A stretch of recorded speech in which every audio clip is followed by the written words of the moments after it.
சத்யாவுக்கு ஜோடி வந்தாச்சு. ஸோ, இப்ப அந்த கதையில வந்து பார்த்தீங்க அப்டின்னா, இருக்கிற எல்லாத்துக்கும் ஜோடியெல்லாம் குடுத்தாச்சு. இந்த சத்யா மட்டும் இன்னும் பெண்டிங்ல இருக்காரேன்னு பார்த்தா, அவருக்கும் அடுத்த கட்ட ஏற்பாடுகள்லாம் பண்ண ஆரம்பிச்சுட்டாங்க. அதுலயும் ஒரு ட்விஸ்ட் யார் அப்டின்னு வந்து பார்த்தா, நெருங்கிய ஒரு ஆளா தான் வராங்கங்கிற மாரி கதைய கொண்டு வந்துடுறாங்க. ஸோ, அது யாருன்னு வந்து பார்த்தீங்க அப்டின்னா, இப்ப முதல்ல வந்து சத்யா நேரா வந்து அவருடைய ஆஃபீஸ்க்கே போயிட்டு, அந்த வந்து அவனோட ஓனர் கிட்டக்க வந்து அதுக்கப்புறம் இங்க வேல பார்க்கல. இது வந்து ரொம்ப தப்புன்னு எனக்கு படுது. எங்க மாமா சொன்னது சரின்னு படுது. நீங்க எத்திக்கலா அந்த வேலைய செய்யல. இது கடைசியில உங்களுக்கு விழறத விட என் மேல தான் சாபம் அதிகமா விழும்லாம் பேசினதுக்கப்புறம் வந்து பார்த்தா, அது அந்த ஓனரோட பொண்ணு.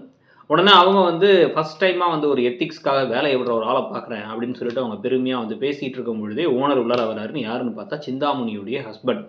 ஸோ, அப்ப அது வந்து சிந்தாமணியுடைய பொண்ணு தான் ரேகா. இவங்க வந்து லண்டன்ல படிச்சுட்டு இங்க திருப்பி வராங்க. அவங்க வந்து சத்யா மேல ஒரே இம்ப்ரெஸ் ஆயிடுறாங்க. இவர் இதனால தான் வேலைய விட்டு போறான்னும்போது கொஞ்சம் யோசிச்சு பிரச்சனையெல்லாம் ஒரு சின்ன ஆர்கியுமெண்ட்லாம் வந்ததுக்கு பிறகு வந்து பார்த்தீங்க அப்படின்னா, கடைசியா நம்ம வந்து அதிக வட்டி வாங்கி கொஞ்சம் பேர் கடன் குடுக்குறதுக்கு பதிலா, கரெக்ட்டான வட்டி வாங்கி நெறைய பேர் கடன் குடுக்கலாம். அப்ப நெறைய பேர் வாங்குவாங்க. வட்டியும் கரெக்ட்டா கட்டிடுவாங்க அப்படிங்கிறாங்க. எவ்வளோ வட்டினாலும் கட்ட முடியாத ஆட்கள் இருக்காங்க தான். ஆனாலுமே வந்து இவங்க சொல்றதுபடி வந்து இன்னொருத்தவங்க வயித்துல அடிச்சு பொழைக்க வேணாங்கிறத சொல்ல வராங்க. அதுவும் நல்ல ஐடியாவா பட்டு இப்போ சினிமால தான் நடக்கும்னு வச்சுக்கோங்க. ஒரே நாள்ல அவர் ஏத்துக்கிறார். இவ்வளோ பெரிய விஷயத்த பண்ணி ஆடிட்டர வச்சு இனிமே நம்ம ரூல்ஸ் எல்லாம் மாத்திரலாம் அப்படிங்கிற ஒரு இடத்துக்கு வராங்க. இதுல இந்த ரேகாவும், சத்யாவுக்கும் இடையில இதுக்கப்புறம் இந்த உறவு வளர்ந்துட்டே வரத காமிக்க போறாங்க. அதுக்கு முன்னாடி வந்து பார்த்தீங்கன்னா, அந்த சிந்தாமணியுடைய ஹஸ்பண்டும், சிந்தாமணியும் பிரிஞ்சிருக்காங்கங்கிறதையும் காமிச்சிடுறாங்க. சிந்தாமணி அந்த ஆஃபீஸ்க்கு வராங்க. அந்த ரேகா கிட்ட பேசி, அவங்க வந்து என் கூட வந்துருமான்லாம் சொல்லிட்டு, அவங்க அம்மாவும் அப்பா நானும் தான் பிரிஞ்சிருக்கமேன்ட்டு சொல்லிட்டு இருக்காங்க. ஸோ செப்பரேட்டடா இருக்க ஃபேமிலில என்ன விஷயம் நடக்க போகுது? இல்ல சத்யா வந்து லவ் பண்றது வந்து எப்படி புடிக்காம இருக்க போகுதுங்கிறதெல்லாம் நடக்க போகுது. இதுக்கிடையில வந்து பார்த்தீங்க அப்படின்னா வந்து, இப்ப ரோகிணி பீஸா வாங்கணும் அப்படின்னு ஆசைப்பட்டுருக்காங்க. அதுக்காக வந்து மெசேஜ் அனுப்பிவிட்டா மனோஜுக்கு. அவர் அத பார்க்காம விட்டுட்டு, வீட்டுக்கு வந்துட்டு இவங்க அத சொன்னதுக்கு அப்புறமா வாய்ஸ் நோட் அனுப்புறாரு. "ஏய் நான் வீட்டுக்கு வந்துட்டேன்ட்டு." கண்ணு முன்னாடி நின்னுகிட்டு. உடனே வந்து இவங்க திட்டிட்டு, "உங்க அம்மாவ நீ வந்து எனக்கு பீஸாவும் வாங்க வேணாம், ஒண்ணும் வேணாம். நீ இப்ப வாங்க போனா எதுக்குன்னு கேட்டா உங்க அம்மா கிட்ட என்ன கோத்து விட்டுருவ." அப்படின்னு அவங்க தனியா புலம்பிட்டு இருக்காங்க.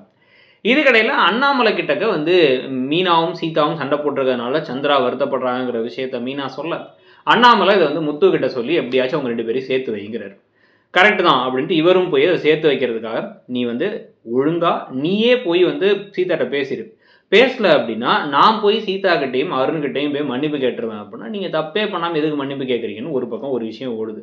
இதுக்கு நடுவுல ஸ்ருதி என்ன பண்றாங்கன்னா, நேரா நீத்துவோட ஹோட்டலுக்கே போயிட்டு நீத்துவ வில்லியாகணும்னு முடிவு பண்ணிட்டாங்கன்னு தெரியுது. அங்க வந்து கெத்தா பேசிட்டு, எனக்கு ரொம்ப ஹோட்டல்ல கூட்டம் வந்துருச்சு. இந்த கடையில ஃபுல்லா பசங்கள தான் எடுத்திருக்கேன். காலேஜ் பசங்க. அவங்க ஃப்ரெண்ட்ஸ் எல்லாம் வராங்க. ஸோ, அதனால என்ன பண்ணுங்க, நீங்க கொஞ்சம் எனக்கு பார்சல் குடுங்க. எனக்கு நெறைய மீட் பண்ண முடியல ஆர்டர்லாம் அப்படிங்கிறாங்க. இவங்க ஹோட்டல் ஓடிக்கிட்டு இருக்கு. அவங்க ஹோட்டலுக்கு அவ்வளோ கூட்டமா நீத்துவுக்கு கடுப்பா இருக்கு.